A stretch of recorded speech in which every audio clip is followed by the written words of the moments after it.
మహాగణాధిపతే నమః. శ్రీ గురుభ్యో నమః. శ్రీమాత్రే నమః. వెల్కమ్ టు ఎయిట్ భక్తి ఛానల్.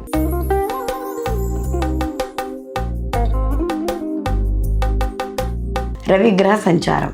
రవి ప్రతి మాసము కూడా ఒక్కొక్క రాశి మారుతూ ఉంటాడు. అంటే ఈయన సంవత్సరం తిరిగేసరికల్లా 12 రాశుల్ని కూడా ఈయన సంచారం చేయడం అనేది జరుగుతుంది.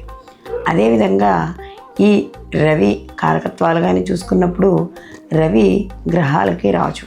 అలాంటి రవి ఈ యొక్క గ్రహ మార్పు ఏదైతే ఉందో ఈ మార్పు వల్ల ప్రతి రాశికి కూడా శుభ అశుభ ఫలితాలు అనేవి ఖచ్చితంగా ఉంటాయి.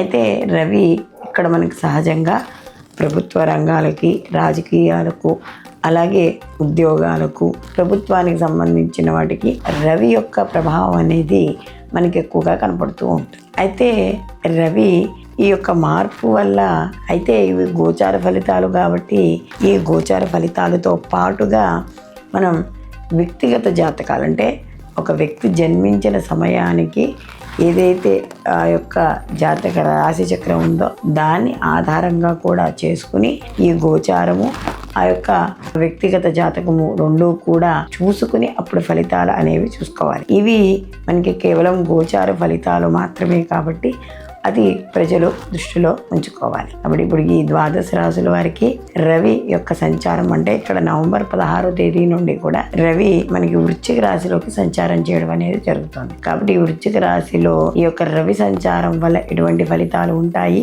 అనే విషయాన్ని తెలుసుకుందాం. కుంభరాశి వాళ్ళకి కానీ చూసుకున్నప్పుడు వీళ్ళకి 10వ స్థానంలో ఈ యొక్క రవి యొక్క సంచారం కాబట్టి వీళ్ళు కూడా శుభమైన ఫలితాలే పొందడం అనేది జరుగుతుంది. అలాగే 10వ స్థానంలో ఎప్పుడైతే రవి కూడా సంచారం జరుగుతుందో కొంతకాలంగా పెండింగ్లో ఏమైనా ఉంటే ఆర్థికపరమైన విషయాల్లో అనుకూలంగా ఉంటాయి. లోన్స్ వాటి కోసం ఎవరికైనా అప్లై చేస్తుంటే వస్తే ఆరోగ్యం కుదుటపడుతుంది. బంధువులు మిత్రుల యొక్క రాక, అలాగే విందు వినోదాల్లో పాల్గొంటారు. రాజకీయ పరంగా కూడా మంచి వృద్ధి అనేది ఉంటుంది. రాజకీయ చిట్కాలు తెలుసుకుంటారు. ధైర్యంతో ముందుకు వెళ్ళడం అనేది ఉంటుంది. ప్రతి పనిని కూడా తెలివితేటలతో 10 మందిని కలుపుకుంటూ చేసుకోవడం అనేది జరుగుతుంది. అలాగే గత కొంతకాలంగా ఏవైనా రాని బాకీలు రావడం లేదా శుభవార్తలు వినడం అనేది కూడా చోటు చేసుకుంటుంది. ప్రతి పనిలోనూ కూడా మంచి రిజల్ట్ అనేది వస్తుంది. అలాగే ఉన్నత అధికారులను కలుసుకుంటారు.